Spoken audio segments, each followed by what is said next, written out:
Right. So Lee Everett's the best character on Earth, and he's part of the Walking Dead simulator thing. The idea is you killed the guy who slept with your wife. Now a cop's taking you to prison. And he's a pretty friendly cop, except he doesn't pay attention because you run into a zombie. So you're basically now in a ditch at this point. Everything's great. You get out of the ditch, you jump over a fence, and then eventually you're in someone's backyard, and there you become a father. Hi there.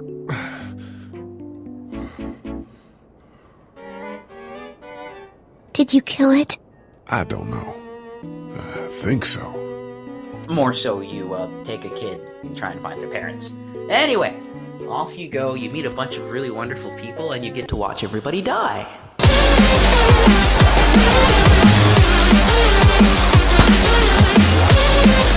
Alright, not all of them. There are some people who actually do manage to make it out alive. Do you feel safe here? Show me a bath with a heated floor in a high-rise apartment and hand me a full-bodied Malbec and then I'll feel safe. Oh god, this game has worse graphics than I remembered.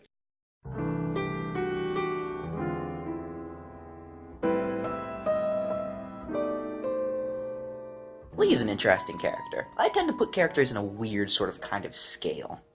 Typically, in my opinion, I think you've got three different groups. You've got your character-driven character groups, where your characters have their own personality, they do whatever the heck they want, and you have no say in how they live their lives.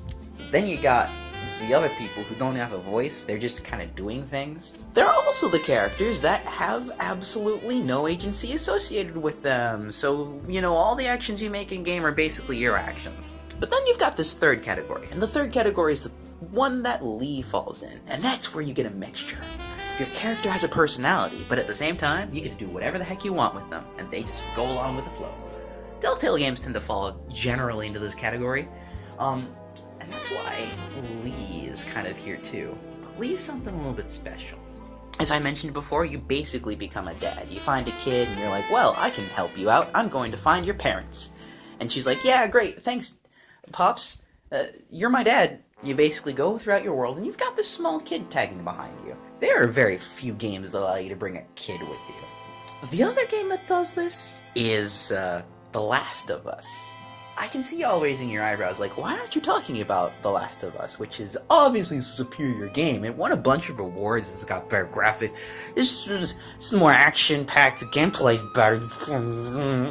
My point is, you're wrong. The Last of Us actually is a very good game, but the way that the dynamic works between the two characters is very, very, very, very, very, very different from what goes on in The Walking Dead. In The Last of Us, you pick up a team. You're basically at odds with that person constantly. There's no winning. Tommy knows this area better fuck than... Well, I'm sorry. I trust him better than I trust myself. Stop with the bullshit. What are you so afraid of? Look at how much they hate each other. And then in The Walking Dead, what you have is essentially really a father-daughter relationship. This kid's super duper young. Like, super duper young. They're old enough to sort of kind of understand what's going on around them, but all things considered, they need a role model to look up to, and you are that role model. So, in everything that Lee does, he sort of kind of recognizes that he's got a daughter, essentially, and he's got to basically cater to those needs and wants. He's a good father. As you go throughout the game, you make some strange, moral, ethical, questionable things. You kill a bunch of people, that just ends up happening, and then you've got to kind of talk to your daughter at some points and basically explain to her what's going on, in however way you get to choose. Clementine, Krista asked you a question, and both of us would like an answer. Who have you been talking to? I don't know. He said he was a friend. He said he could help me find my mom and dad. I told him we were looking for them in Savannah. A lot of her decision-making and a lot of the way that she ends up seeing you by the end of the game is based off of a lot of the actions that you've basically taken throughout the course of the game. So if you're a complete jerk, she's gonna take note. You make a big impact on this small kid's life, and she makes a big impact on your life, too. Your very short, very suddenly terminated life.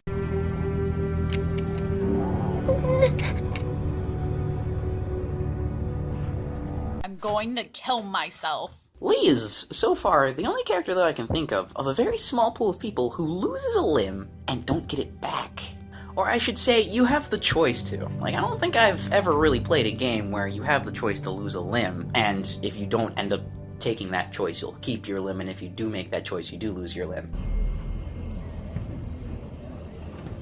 over before you know it. 私は自分を殺すつもりです。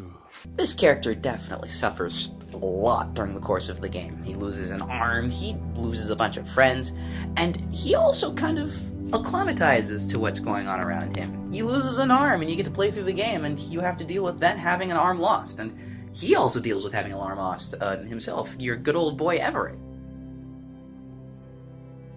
He does a very good job of essentially sort of kind of blending with your player decisions. If you make a decision, he'll act in his personality to acclimatize your decision. So he's not separate from the player at all, and a lot of the choices that you end up making throughout the course of the game not only affect him, but also affect yourself. There's a nice little give and take.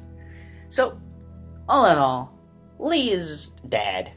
Not only to Clementine, but also to you, the player of the game. So, with that out of the way, that's why Lee is the best video game character on the face of the earth. If you have any qualms, take that up with my lawyers.